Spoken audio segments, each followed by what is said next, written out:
tuli mu Eddy KENZO Festival nge bagamba nti ku mukolo tekubulako musiiwuufu omukulu Big Eye yasobodde okuba ate ng'atuukiriza ensonga eyo. Mu press conference Eddy KENZO ategeezezza leero n'agamba nti omuyimbi oyo Big Eye wadde yaliko mu kibiina kye naye empisa ziyalaze mu maaso ga minisita alina okwetereza mu mpisa kuba ekifaananyi kyeyalaze kyabadde kibi nnyo naye ng'obuzibu bwavuddewa. Omukulu Big Eye n'oluyimba bayita husband material nga omanyi nti Big Eye abadde abuzeebuze mu mawulire obudde buno mwamukuba obucupa nga buli wagenda ku stage ennyimba talukuba ddakiika 2 kuggwaayo olw'ensonga besobola okuba ate ng'ayingira ebyobufuzi. Kati chance gye yafunye ku kivulu kya Eddy KENZO n'asumulula oluyimba lwe bayita husband material eyabadde mu system bamuyita DJ Miracle. DJ Miracle ono ye DJ official DJ wa Eddy KENZO, ye DJ wa Big Talent ye yakibaddemu ekivulu kyonna. Sooka olira omukulu Big Eye nati byatandise bwe biti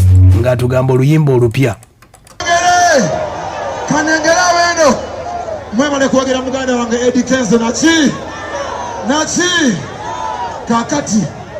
kakati njagala ntwale guno omukisa okubanjula tuni yange empya gyensoose okutta guno omuki bambita Big Eye Saabayimbi nachi husband material.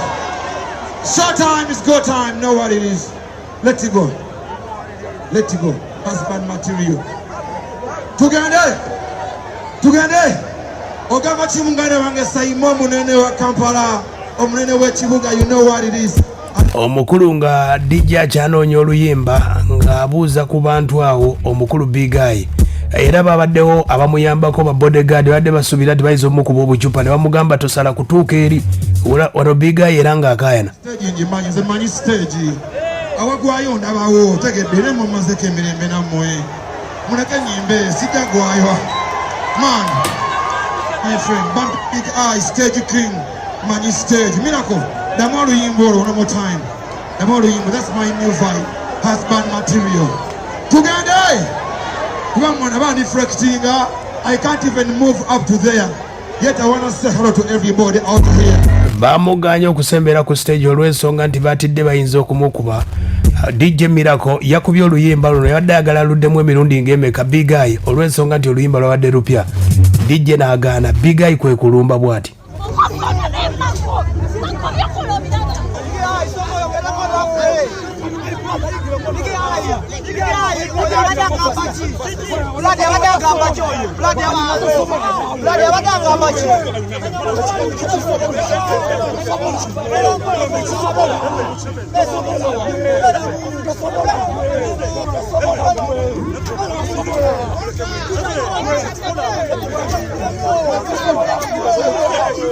Big Eye nga bamujja ku stage yabadde ayagala kuyimba mu maaso ga minisita kwe kuyomberaawo Big Eye era yanoonyeza ku bamawulire ayogere nabo olw'ensonga nti alina oluyimba olupya gye bayita staged stunt okuba ate nga promoting oluyimba oba oliawo mu lutegeera ate mwalutegedde mutya nga tebamugobye ku stage. Wuuno awanda. I'm not at that level of disrespect. You can't disrespect me like that. Abantu bali awo bangi. You disrespect me in front of all of them. Do you think was presentational could disrespect? I don't know what happened. Mwagade mtasa ngo irakuwa nyimba meka Big Eye. Enyimba zebampadde tutuusaawo nga biri kyali bya nnyimba nga time. Mumpulidde ennyimba mbadde nzikuba bitundu kitegeera. Mbadde ndi ku luyimba lwange husband material. Nina okuluintroducingira abantu okitegeera. Oluyimba ate introducingira abantu ate omusala otegeera. Ekivulu si kikyo ssebo. What happened? Nzize ku stage okuyimba otegedde. Nzize ku stage mbadde mwona banyimba otegedde. Ne DJ how could you play? Oluyimba lw'omuntu ng'akyali ku stage okitegeera. Nimba all the bouncers on stage okitegeera. Stage bagimbriifize nga okitegeedde. Bangambye nti mugalo okitegeera. I was so grateful. Negative.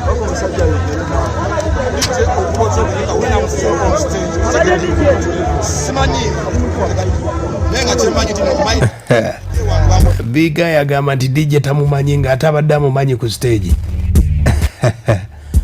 Bannange Big Eye DJ bamuyita DJ Miracle wa Big Talent. Big Eye amumanyi bulungi nnyo olw'ensonga nti yadde ayagala oluyimba nti baluddemu emirundi n'emirundi. era amawulire ge gamukoledde oluyimba aluyina.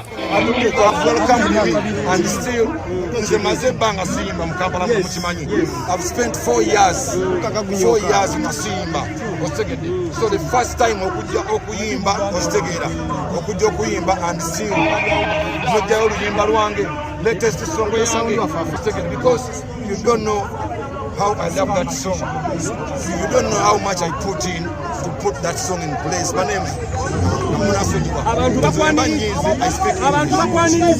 ye Biga yoyo amaze emyaka ena nga tayimba mu kibuga Kampala. We yajjidde ku stage bamujebuja akayimba kadda kulaunchinga Eddy KENZO ne bamugoba bwe batyo.